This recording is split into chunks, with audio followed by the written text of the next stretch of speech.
Hello bachcho, let's see this question and the question says percolation and water holding capacity of soil is dependent upon and the options are soil composition, grain size, aggregation and option D all of these. So पहले तो हम लोग इसका की concept देखेंगे. इसका की concept है soil. इसकी कंसेप्ट है soil. Soil एक abiotic factor है. It is a abiotic factor. It is abiotic factor. Abiotic factor है. और जो डिफरेंट डिफरेंट जगह पे सॉइल जो है डिफरेंट डिफरेंट होती है. सो जो नेचर प्रॉपर्टी होती है सॉइल की वो वेरी करती है. Nature and property of soil.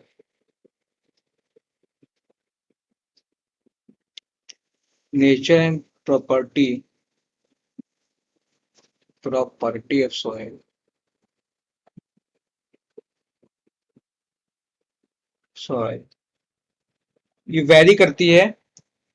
Soil varies in different places. क्यों? Because of climatic condition.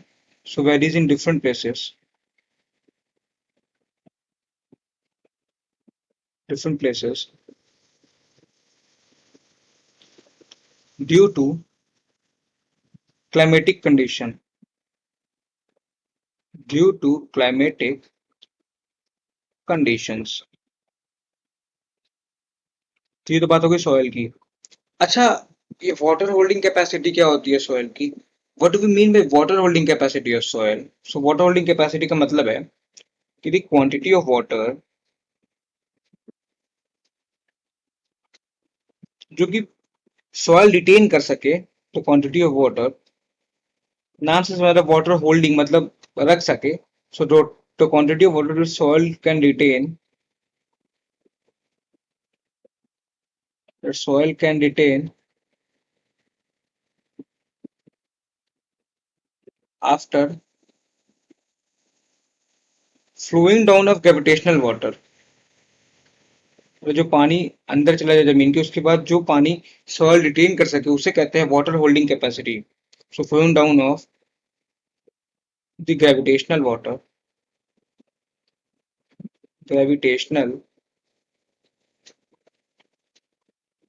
Gravitational water उसे कहा जाता है water holding capacity. Is called water holding capacity. उसे बोला जाता है वाटर होल्डिंग कैपेसिटी. अच्छा, ये वाटर होल्डिंग कैपेसिटी डिपेंड किस पे करेगा? सो ये डिपेंड करता है.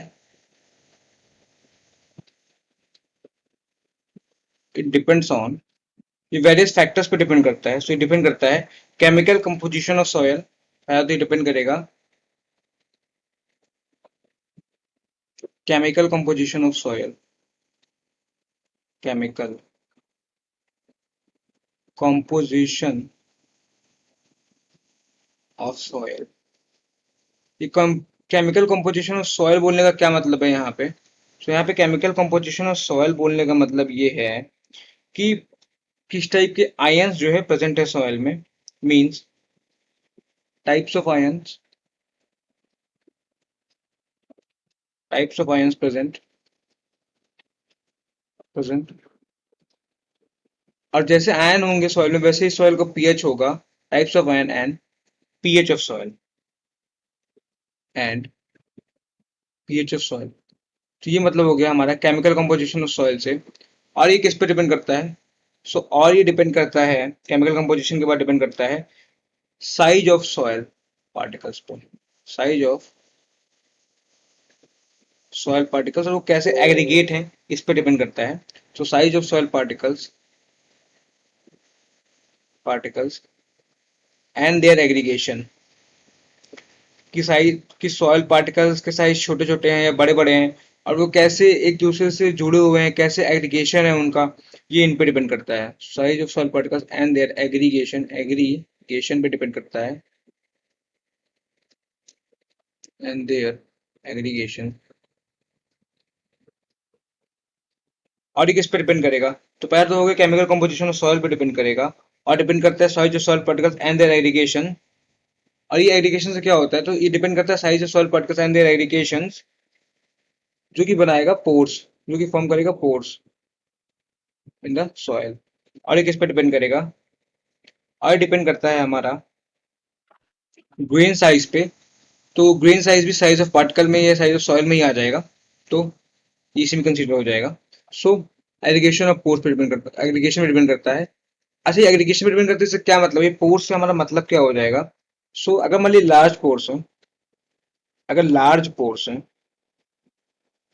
तो क्या होगा। सो लार्ज पोर्स है तो they take part in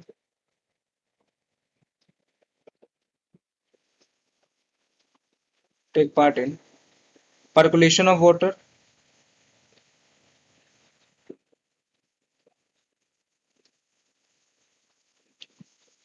percolation of water। But अगर स्मॉल पोर्स रहेंगे, बट अगर स्मॉल पोर्स है,